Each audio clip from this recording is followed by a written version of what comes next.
Mr. Leong, taking this steroid make me look very ugly. What can you do for me? I don't think it is the steroid that's making you ugly, lah, huh?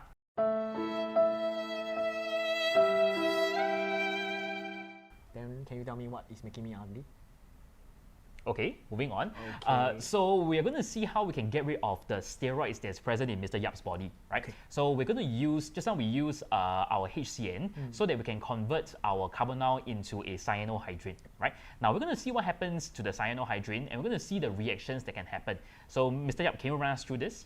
Right, so if you look at the cyanohydrin, the nitrile group, the CN group, can be further converted into 3 different functional groups. Right. All right, so if I were to use a strong reducing agent like lithium aluminum hydride, it will reduce the CN into a CH2NH2, which is what we call a primary amine. All right, so the CN is a triple bond. You break all the pi bonds, you just add in hydrogens because reduction is about adding in hydrogen atoms.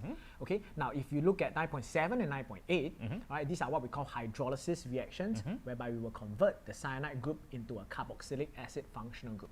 Okay, so if you do the hydrolysis acid reaction in the presence of a strong acid like sulfuric acid, this is what we call acidic hydrolysis. So the CN will become COOH. If you do the hydrolysis in the presence of a strong base like NaOH, this is what we call basic hydrolysis. Just take note that the COOH will be further converted into a carboxylate salt. Okay?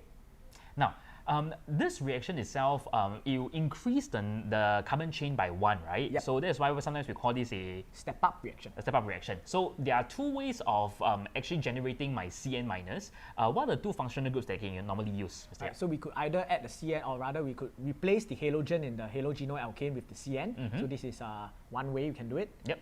The second way is we could add HCN across the carbonyl functional group. That's right. That's the one that we just learned, right? Yep. Okay. Now, these 2 reactions, while they both add in CN minus, there are 3 small differences between them. Mr. Yap, can you run me through the first one? The first one is the difference is in terms of their reagents and condition. So if you talk about the one for halogenoalkane, the solvent is alcoholic, and also you have to do it under heat. Right. And how about the carbonyl? Right, the carbonyl one we use HCN right, in a cold temperature. So that's the difference. Yeah. So that's the first difference. Now the second difference, as pointed out by Mr. Yap, is that the reaction with halogenoalkane is replacing the X with the CN. And that is going to be a nucleophilic substitution reaction. On the other hand, for a carbonyl group, you are actually breaking the pi bond and adding 2 things across the double bond, and that is why we call it a nucleophilic addition reaction.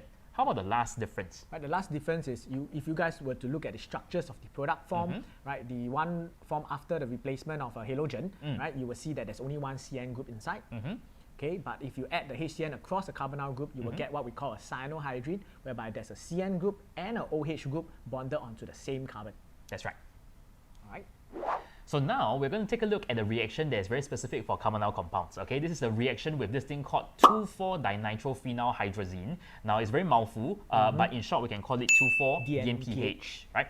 Now one of the things that's important for you is to learn to draw the structure of this reagent. So we'll use the name to help me to come up with the structure. Right. So first things first, we'll start out with hydrazine. Mr. Yap, what's the chemical formula? N2H4. Right. So I'll draw the structure of N2H4.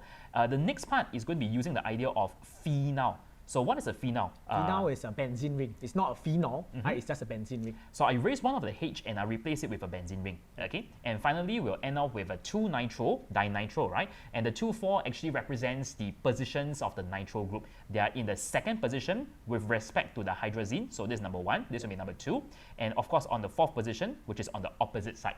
So this is what we call the 2,4-DNPH. Now, what's so special about this reaction itself is that whenever they react with a carbonyl compound, when you get the product, which is known as a hydrazone, the observation is that you get either a yellow or a orange precipitate. Now, because of that, right, we usually use this reaction as a distinguishing test for carbonyl compounds. Right, so to learn how to draw the structure of the hydrazone, it's important for you to notice the pattern of this reaction. So when you mix the carbonyl group with the 2,4-DNPH, right, you pay attention to the O of the carbonyl, right, it will, together with the 2 hydrogens of the nitrogen, right, be eliminated out as a water molecule. Okay, now the remaining things, you just join them together, so there will be a CN double bond. Alright, so this is what we call the hydrazone. It's an orange precipitate. Okay, and once again, this is called a condensation reaction because it involves joining 2 molecules together to form a bigger molecule with the expulsion of a small molecule like water. That's right. Okay. Oh, Mr. Yap, yes, getting ready for your weightlifting competition, huh? Cannot tell I'm already. Right, I'm sure you'll crush this. I'm sure too. Okay, but do you know that just now I noticed that you were taking steroids, huh? So do you know that this competition, right, doesn't allow any performance-enhancing drugs? Yeah, but they won't know lah that I take it. Okay, then come here. I got a bottle over here. I want you to do a urine test. Okay, I want to see whether you have any steroids inside you or not. Okay. Go and do it now. Okay, give me 1 minute, guys. Okay.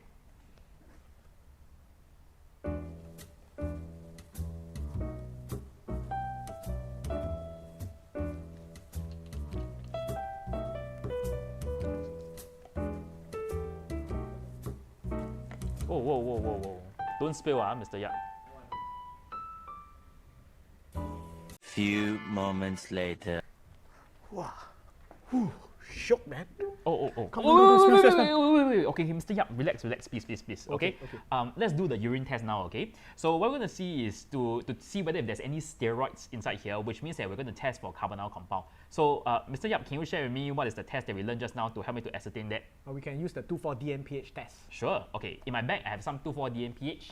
I have it here. Oh, you have 2,4-DNPH lying around all the time? Yeah, of course. Yes, I'm always ready to test for urines. So from here, I'll pour a bit. What do you expect to see? Oh, wow. What do you expect to see? It's going to turn orange, and indeed, it is turning orange. Oh my gosh. So what's that mean, Mr. Yap? Oh no. Now what does it mean? That means that my urine got carbonyl compound, which means got steroid lah. So you can't GG. You can't take part in the competition anymore. I cannot. Don't have show winner.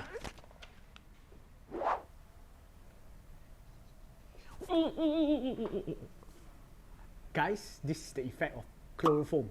Hey, Mr. Yap, we're doing iodoform, not chloroform. Oh, yeah. Hey, bro, wake up. Huh? What happened? We are doing iodoform, not chloroform. Okay.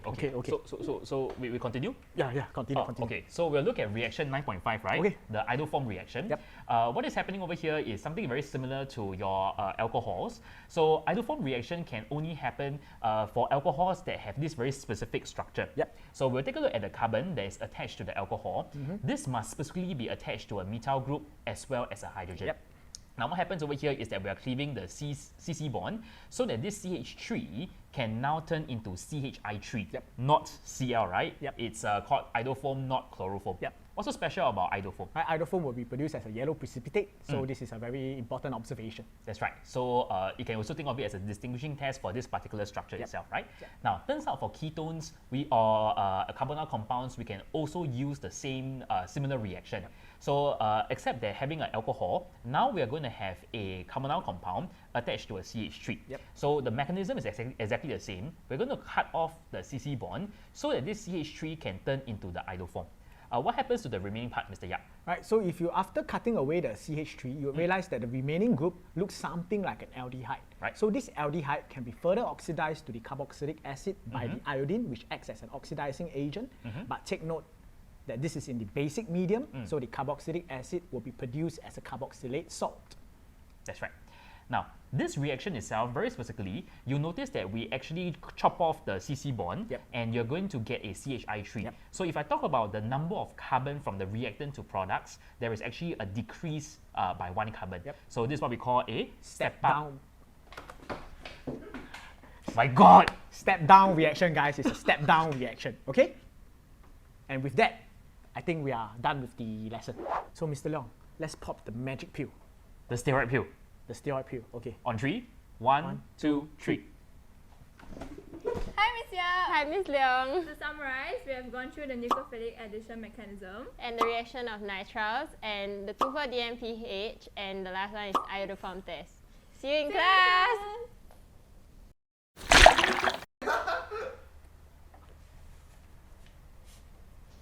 Can you don't rip off my hair? It's very little already, okay? That's what I said. GG.